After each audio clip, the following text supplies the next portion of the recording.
Good day, everyone. This is the 10-minute trainer video summary. The part 1.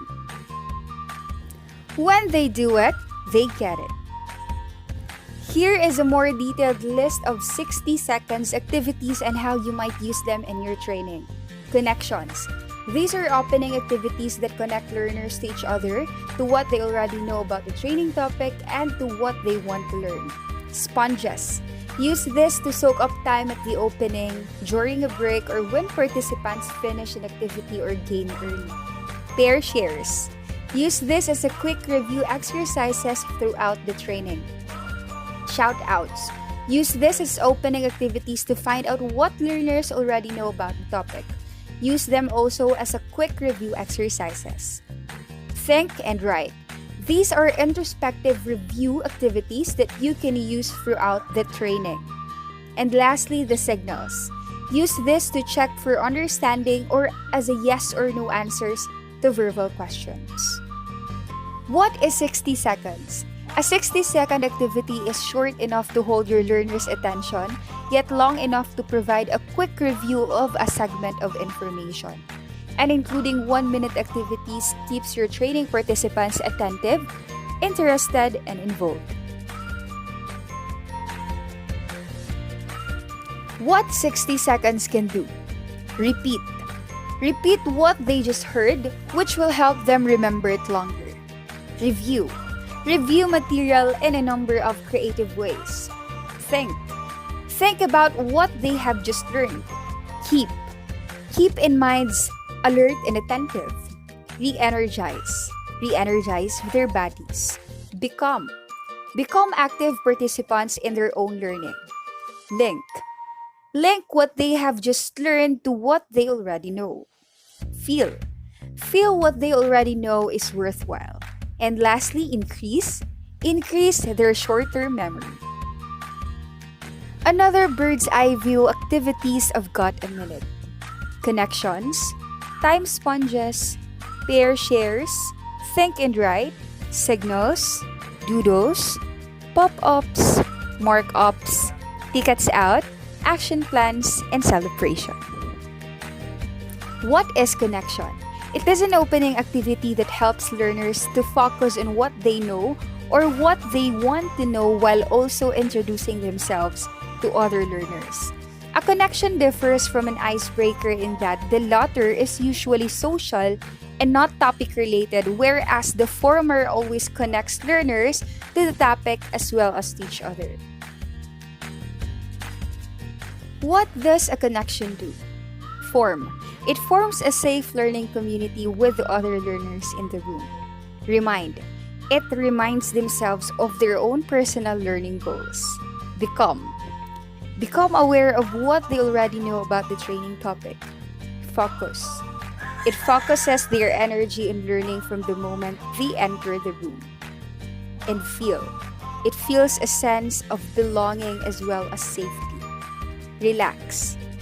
They relax into learning experience. What is a time sponge? It is a short, topic-related activity that soaks up time that would normally be spent of non-training things. What does a time sponge do? A time sponge gives those who are early arrivals, late arrivals, or who finish early something to do or talk about that is topic-related. There are 3 basic kinds of time sponges. First is the quick start sponges. This activity soak up 2 or 3 minutes before the official opening, or use one as an official opening activity to get people connected to each other and to the training topic. Second is a take a break sponges. These exercises soak up a few minutes of break for learners who want to continue working with the material or have nothing else to do. They also soak up the first minute or 2 after participants return from a coffee, a bathroom, or even lunch break. Lastly, the early to finish sponges. These activities fill time when learners have completed a game or project and are waiting for others to finish. What is a pair share?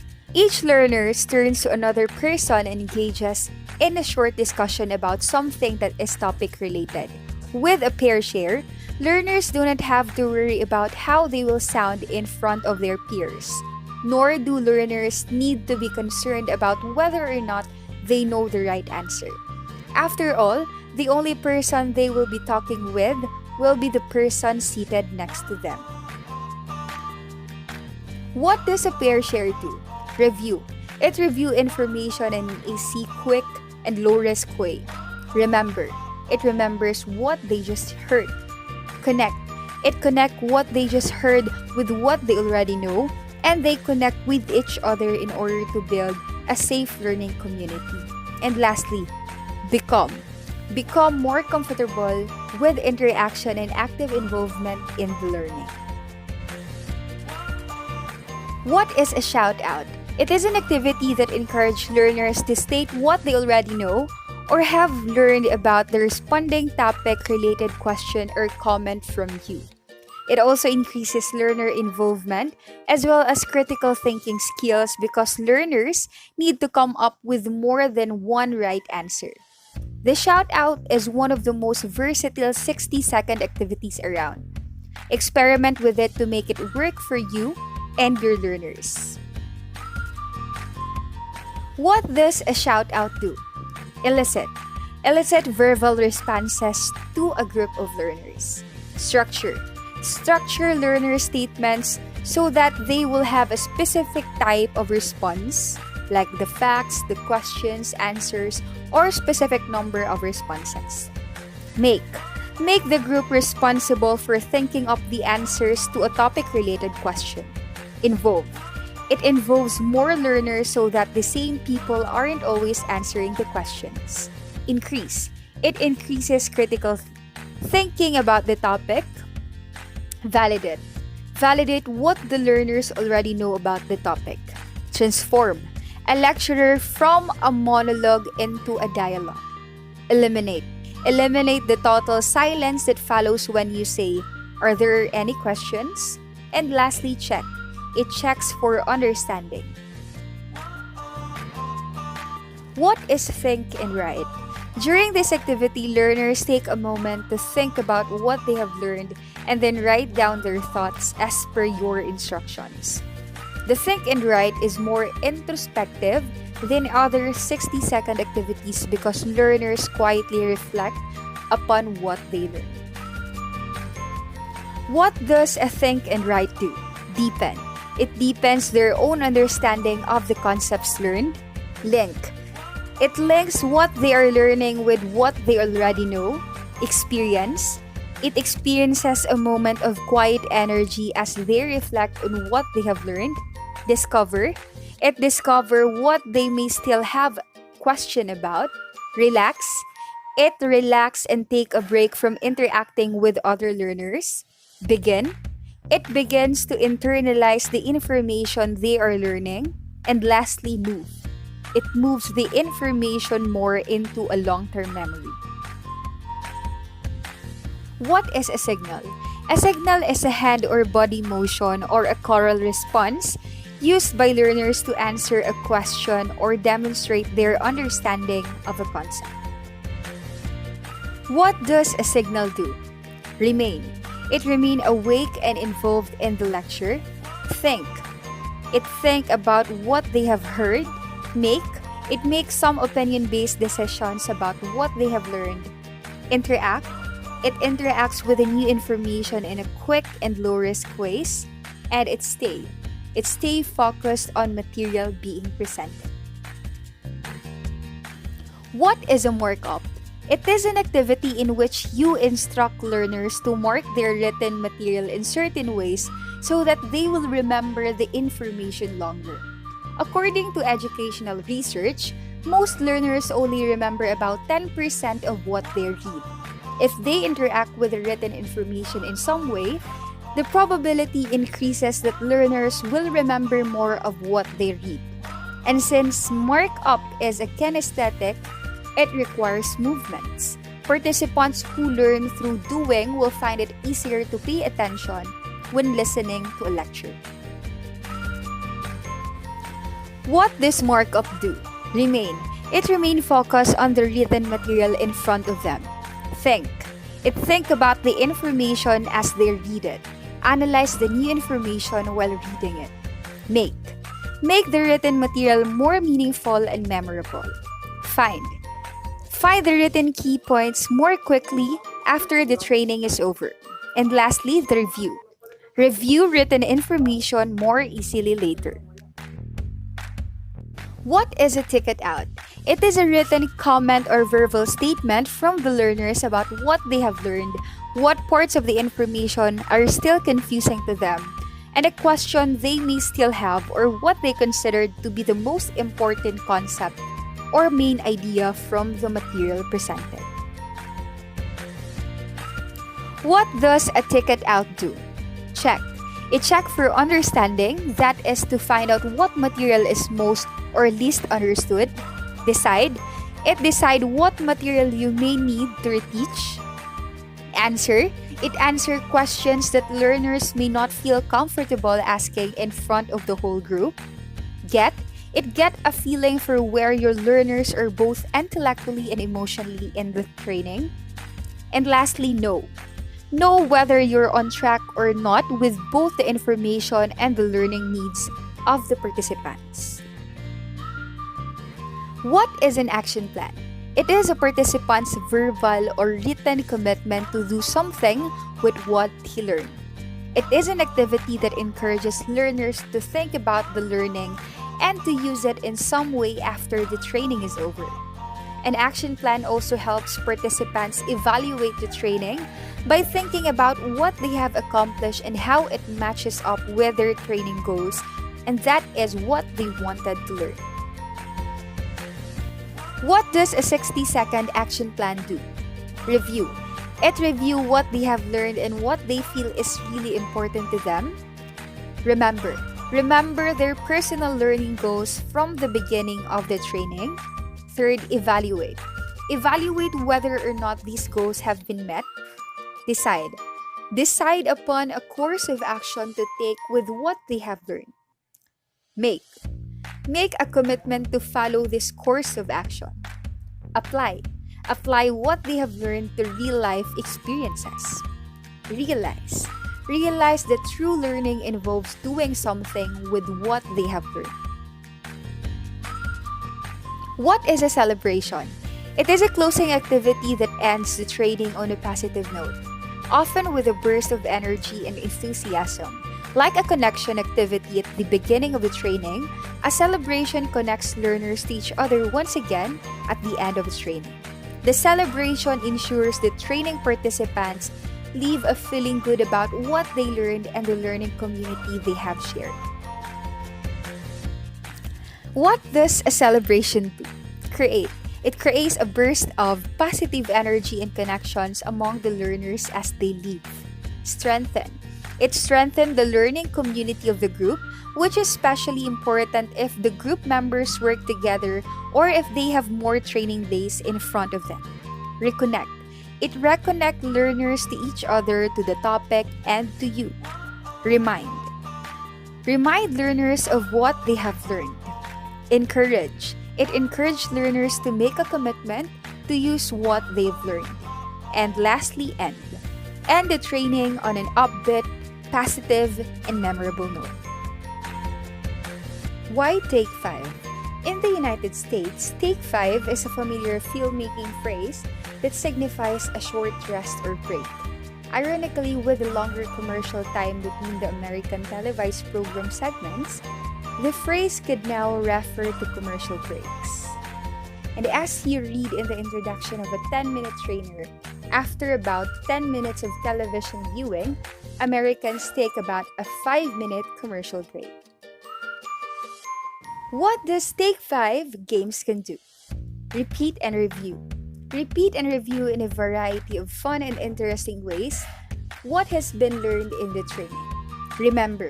It remembers the information for longer periods. Link. Link what they are learning to what they already know.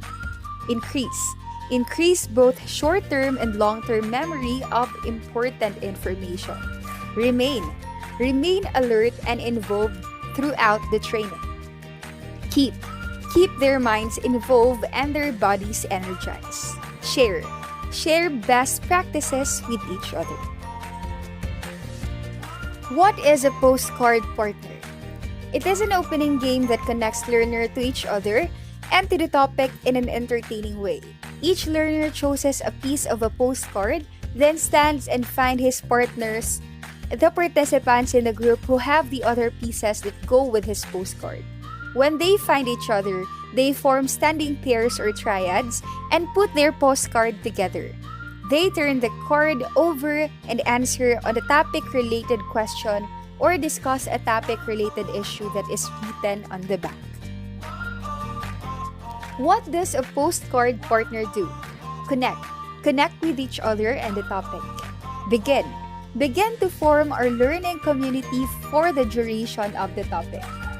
Focus on the topic and what they already know, the questions to answer, or issues to discuss. Begin a dialogue about the training concepts. Move physically around the room, thus raising the energy level of the group. What is a gallery walk? It is a powerful opening, closing, or review activity. In this activity, participants write on various pieces of chart paper that you've taped to the training room walls.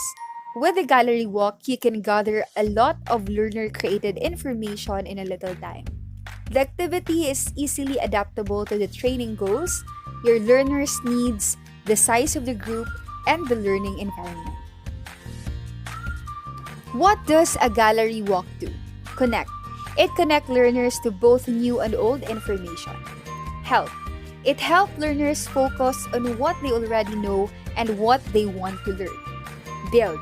It builds a strong learning community by reconnecting learners to each other and to the topic. Gather a large amount of topic-related information to be used later in the training. Be a pre- and post-training self-assessment for learners. Act as needs assessment for you so that you can make sure participants' learning needs are being addressed during the training. And lastly, provide. Provide learners with an opportunity to physically move around while reviewing material. What is take a stand? The learners move around the room and choose a designated place to stand before engaging in small group discussions. In effect, the activity includes kinesthetic and spatial ways of learning, as well as linguistic. Take a stand also encourages learners to use higher order thinking skills like analysis, evaluation, or synthesis as they discuss their own perceptions and opinions of the questions, issues, or concepts related to what they are learning. What does grab that spoon do? Review. It review material quickly and easily. It add friendly competition to the review. Allow the learners to generate the review questions. Include physical action in a seated learning activity. It gave learners time to discuss their own understanding of the training concepts. And take a topic related, a competitive break from the lecture. What is Grab That Spoon? A quick review game with a dash of friendly competition. Learners sit in small groups and take turns in asking each other questions for points or tokens.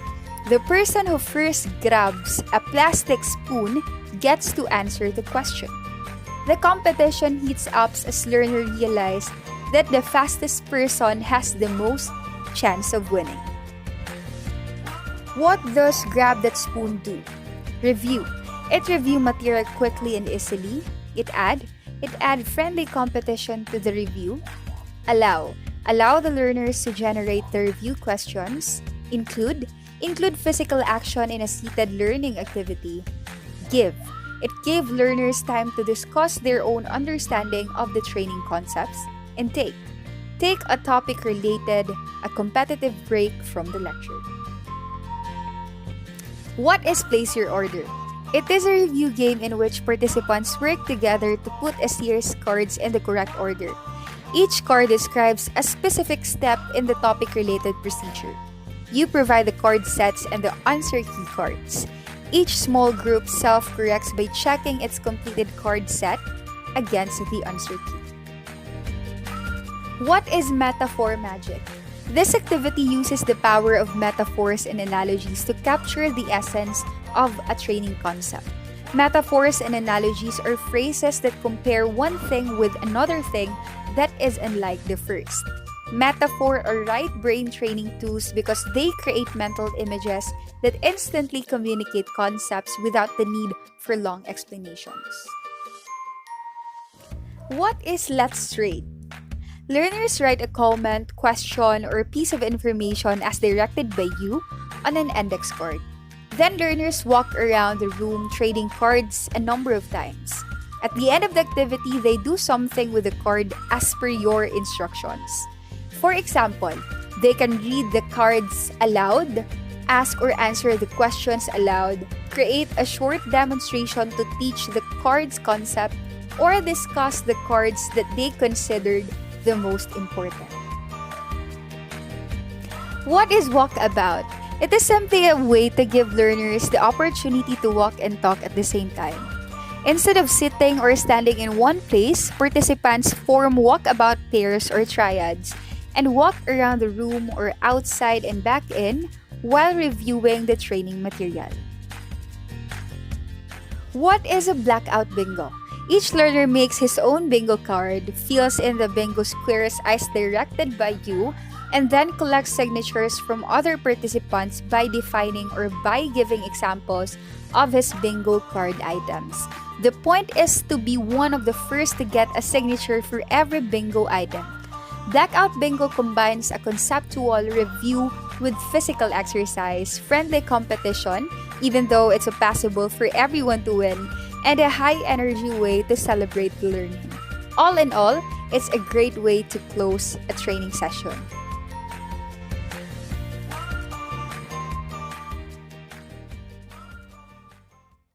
Okay, let's discuss the part 2 of the 10-minute trainer.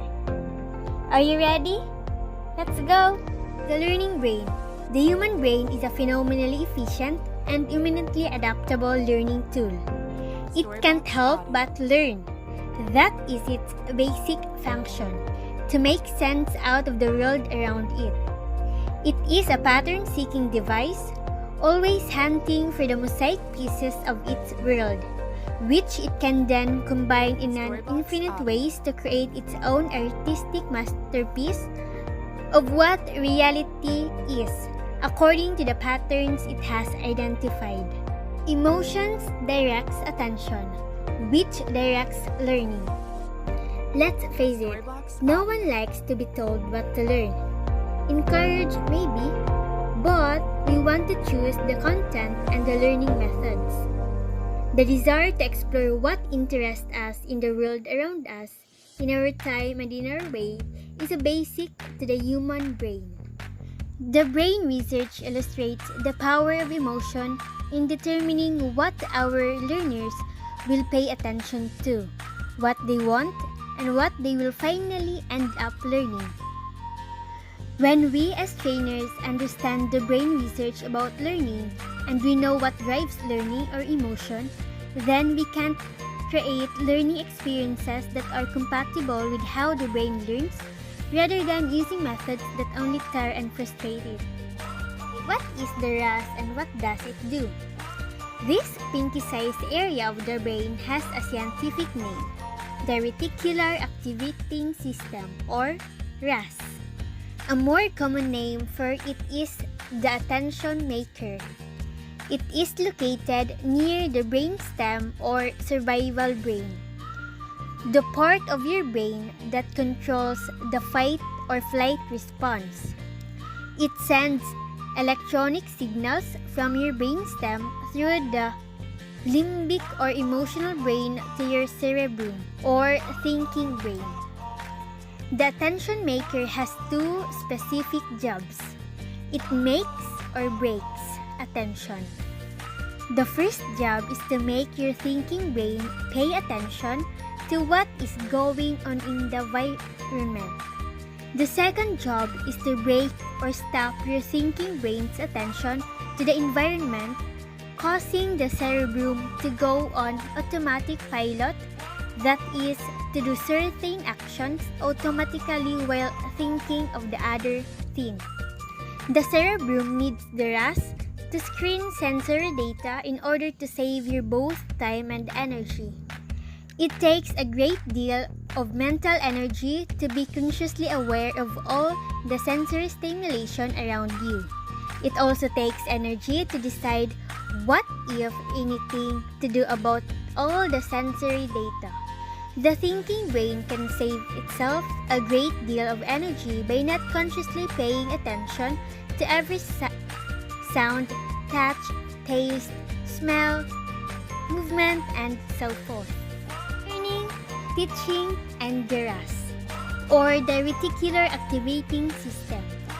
When anything changes from what is familiar in a learning environment, the RAS became attention maker. It directs the learner's thinking brain to consciously pay attention to what is going on around him, including listening to the teacher, and the importance of this for us trainees is clear. When we want our learners to pay close, conscious attention to important information, we have to catch the attention of the RAS by changing something in the environment. If we understand the importance of the RAS in training, we will change our instructional methods and learning activities regularly to accommodate the attention maker's need for stimulation. And the best way to make sure that happens is to include regular changes in both our instructional methods and activities we use to involve learners. For example, performing, running daily, and repeating the same verbal customer service information. From parts to whole, the physical human brain evolved over centuries into 3 distinct parts. In reality, you can learn some things while downshifting into survival brain. Your brain will do whatever it needs to do to ensure your survival, including learning what it needs to learn in order to get you out of the dangerous situation. All the sensory data, sights, sounds, smell, movement, texture, that were around you when you were in the flight or fight mode become part of the danger pocket and, according to your brain, are to be avoided in the future. A safe learning community means that learners can make mistakes and learn from them. They can ask all kinds of questions and not be afraid of sounding stupid. They can disagree and not to be put down. They will not feel threatened either physically or psychologically, and they will have opportunities to learn in ways that support their own needs and desires. Building the learning community. So how do you go about creating a learning community where everyone feels both physically and psychologically safe enough to learn together, make mistakes, ask questions, and disagree? Here are a number of ideas to get you started. Actually, there are 8. First, renew the room. Second, social suggestions. Third, walk your talk. Fourth, 60-second connections. Fifth, mix them up. Sixth, take the pulse. Seventh, safety first. And last, ask for feedback. Learning is directly proportional to the amount of fun we are having. The words pleasure and fun are not synonymous with easy. Learning can be challenging and intense without being painful. Natural cycle of learning. First step in this learning cycle, the concrete experience phase. A person learns from real life experiences and then draws on those experiences and his feelings about them in order to learn something. The second step in the cycle is the reflective observation phase. A person thinks about what he knows and what others know about the topic or skill being learned. The third step is the abstract conceptualization phase. A person learns the new information he is seeking and combines it with what he and others already know. And the last or the fourth step is the active experimentation phase. A person uses the new learning in some ways, solving problems, creating something new, or changing something in his own life to demonstrate what he has learned. Learning compass. Here is an overview of the learning compass and its directional points that represent the 4 steps in learning the natural way. The first step is North represents self. Here, the learner decides what information or skill she wants to learn, why she wants to learn it, and what she already knows and has experienced related to the subject. The second step is East represents others. Here, the learner finds out what other people know about the subject.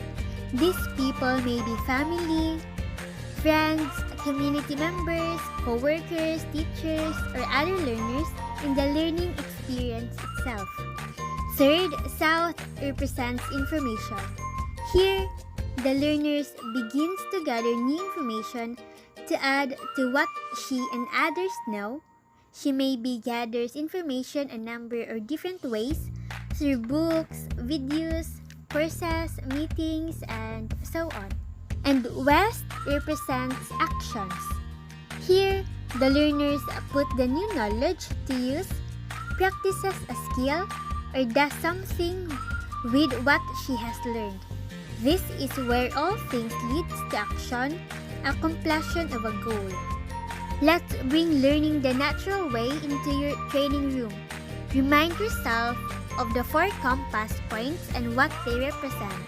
North, self, East, others, South, information, West, action, and then do some of the following to ensure what you have included the 4 steps in your training. Can you imagine what is the training map? We will use a map metaphor to understand the most effective way to teach others. Just keep in mind that the compass is a learner's perspective and the map is a trainer's perspective. Both tools have the same goal, to make the learning stick. As with a roadmap that helps you navigate the physical world, the training map will help you plan a successful learning journey for your participants.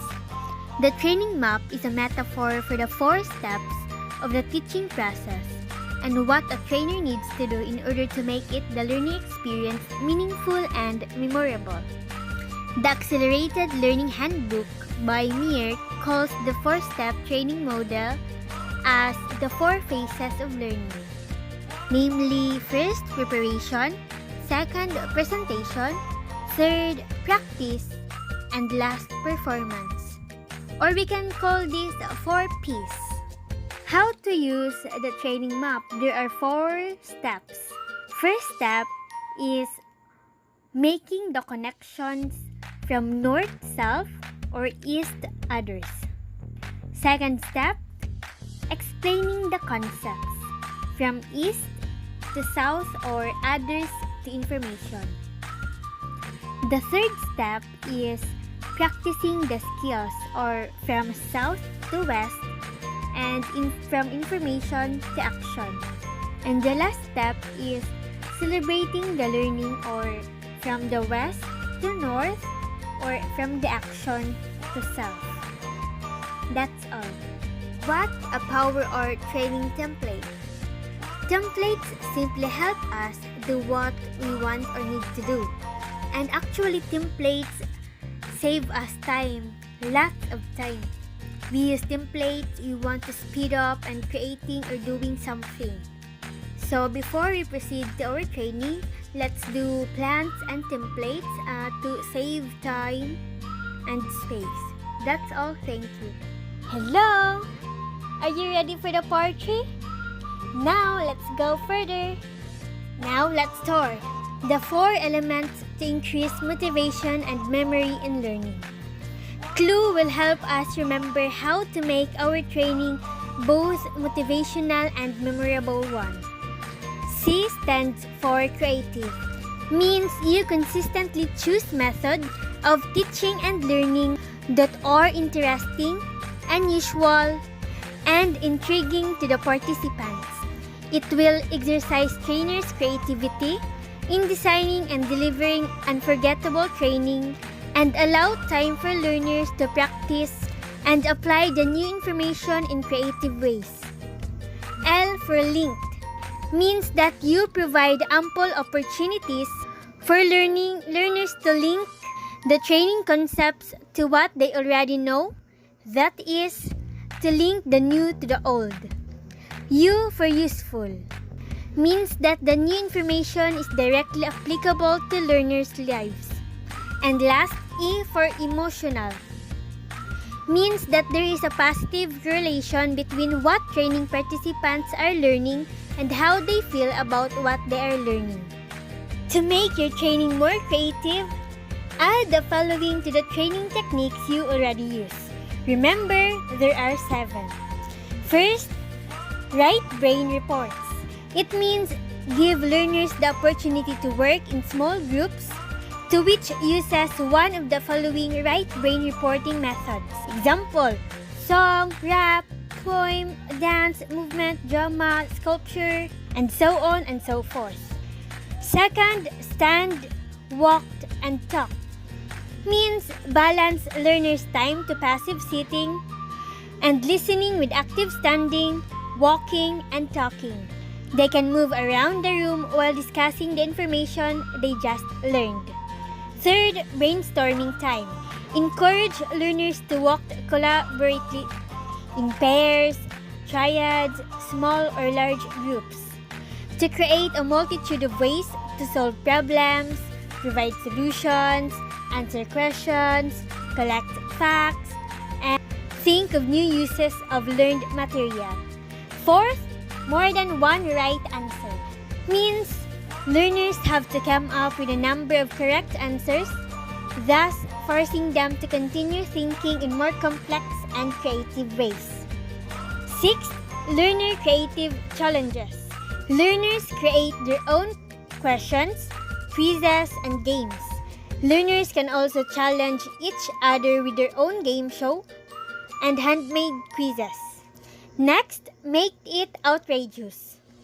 Do the most outrageous thing or a milder version of it the next time you train. Also, hang out with creative people. Find yourself a couple of creative friends who do what you do and learn from them. And last, trust your learners. Give learner a space, time, and opportunity to play with the training concepts and see what they come up with. And then link the element. First, you take a minute. It doesn't have to take up much training time. You can choose 60-second activities that specifically ask learners to link what they are learning to what they already know. And then lecture the links. Point out how the new information fits with the learners already know about the topic. And then you can use games.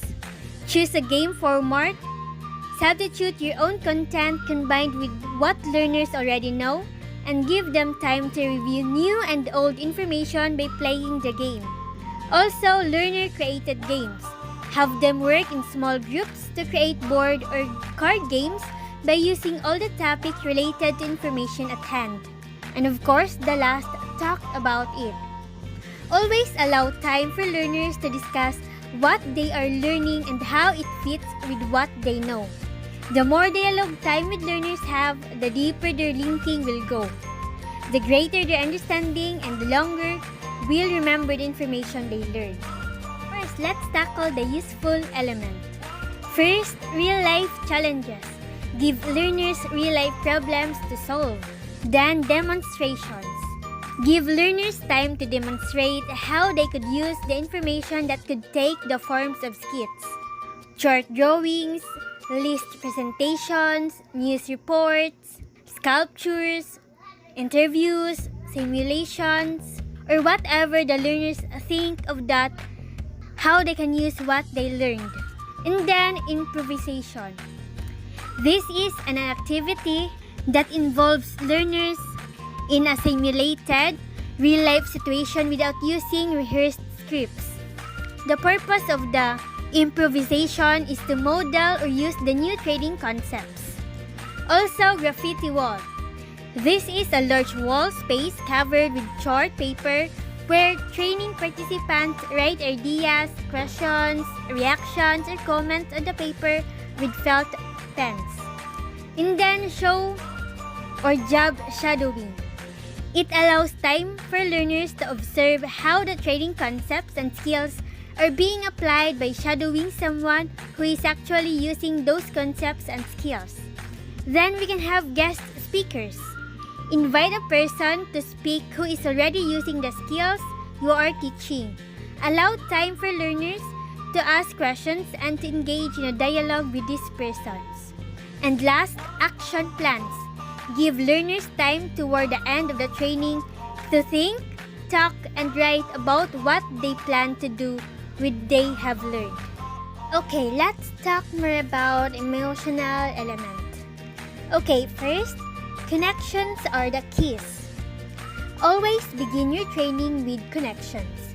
Connecting learners to what they already know, to what they want to learn, and to each other and to you. Okay, next, keep them going. Connections don't just happen at the beginning of your training. Learners need to keep the positive connections going throughout the entire learning experience. Next, right to pass. When you give learners the right to observe an activity instead of having to participate in it, you also give them permissions to take care of their own emotional well-being. Also, need to know guidelines. Sometimes, specific behavioral guidelines are necessary for psychological safety. Then, what's your baggage? Be aware of the emotional triggers you carry within things that upset you or beliefs that, if challenged, make you defensive. Know that learners can pick up your emotional state of being just as you pick up theirs. Also, sarcasm is out. No matter what anyone tells you, sarcasm is always disguised anger. Then take care of it now. More often, ignoring something only makes it worse. Watch for the effects that a negative situation has on the learners and decide on the options you have in choosing how to handle the situation. Then go with your gut. Pause at different times during the training and become aware of both overt and covert emotional nuances. And last, be careful of pain. A word of caution is in order. If you do this, remember the human brain and move quickly from pain to pleasure. Too much downshifting means you will lose your learners entirely as they move from thinking brain into emotional and survival brains. Said it, but did they get it? Okay, how to check for understanding. Checking for understanding simply means you stop talking and ask learners to say or do something with the information you just gave them. By doing this, you will know immediately whether learners understand what they just heard. You will also know whether you need to reteach any of the concepts you have presented, and you can correct any comprehensions, errors that instantly they arise, instead of waiting for a review time later in the training. The 5 activities to check for understanding are repeat back, think back, teach back, play back, and report back. The importance of imaginary in learning. So what is imaginary? Imaginary is any teaching method that helps the brain form mental pictures to represent what is being learned. Generally speaking, when you lecture without using any image-making method, learners are limited to processing the spoken information in the main language center of the thinking brain, the left hemisphere only. So we have ways to use imaginary in teaching. You can tell stories, use physical space, use movement, use graphics. You can draw doodles, encourage learners to do doodles. Also, you can use metaphors or use graphic organizers. Last part for part 3 is station rotation. Learning a lot in a little time. So it means station rotation is really a series of short activities that learners can do in a certain sequence during one portion of the training day or throughout the day.